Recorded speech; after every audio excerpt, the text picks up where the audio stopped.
गांव के लोग उस पुरानी हवेली का नाम तक लेने से डरते थे। रात होते ही वहां से चीखों की आवाजें आती थीं। कहते हैं उस हवेली में कुछ ऐसा था जिसे आंखें देख नहीं सकती थीं, लेकिन वो सब कुछ देखता था। रघु, गांव का एक युवक, इन कहानियों को बस अंधविश्वास मानता था। वो अपनी हिम्मत को सबके सामने साबित करना चाहता था। एक रात उसने ठान लिया कि वो हवेली जाकर देखेगा कि वहां सच में क्या है। अमावस की रात थी, चांदनी नहीं, बस घना अंधेरा।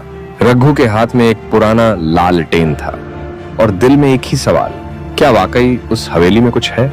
हवेली के दरवाजे पर पहुंचते ही अचानक एक ठंडी हवा का झोंका आया, मानो हवेली ने खुद उसका स्वागत किया हो।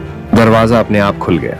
रघु थोड़ा चौंका, लेकिन फिर भी अंदर कदम रख दिया। हवेली के अंदर हर जगह धूल और मकड़ जाल थे। और फिर जैसे ही उसने पहली सीढ़ी पर कदम रखा, एक अजीब सी सरसराहट उसके कानों में गूंज उठी।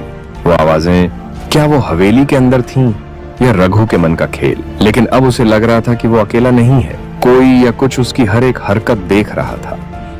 अचानक लालटेन की लौ कांपने लगी और हवेली में अजीब सी ठंड फैल गई। रघु ने पीछे मुड़कर देखा, लेकिन वहां कोई नहीं था। वो आगे बढ़ा, सीढ़ियों से ऊपर। जैसे जैसे वो हवेली के दिल में जाता गया, उसके दिल की धड़कनें तेज होती गईं और फिर उसे एक कमरा दिखा। दरवाजा आधा खुला था और उसके अंदर अंधेरा, इतना गहरा अंधेरा मानो वो अंधकार एक जिंदा चीज हो। रघु ने कांपते हाथों से दरवाजे को धक्का दिया। कमरा बिल्कुल शांत था, पर उस शांत माहौल में एक डरावनी सिहरन थी।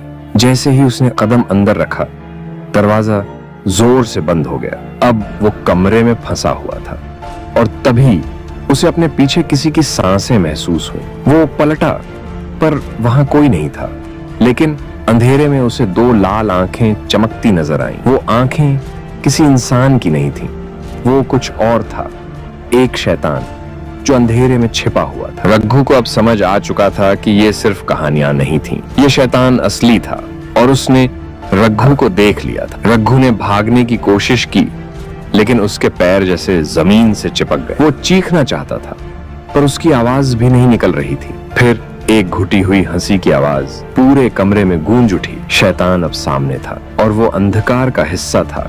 रघु ने अपनी आखिरी हिम्मत जुटाई और लालटेन को शैतान की तरफ फेंक दिया, पर अंधकार ने उस रोशनी को भी निगल लिया। अब सिर्फ अंधेरा था और उस अंधकार में शैतान।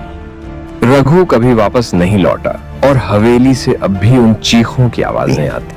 कोई नहीं जानता क्या वहां हुआ, सिवाय इसके कि जो भी उस हवेली में गया वो अंधकार में खो गया हमेशा के लिए। तो अगर कभी तुम्हारा सामना उस हवेली से हो, ध्यान रखना, क्योंकि अंधकार में कुछ छिपा है और वो तुम्हें देख रहा है। शैतान।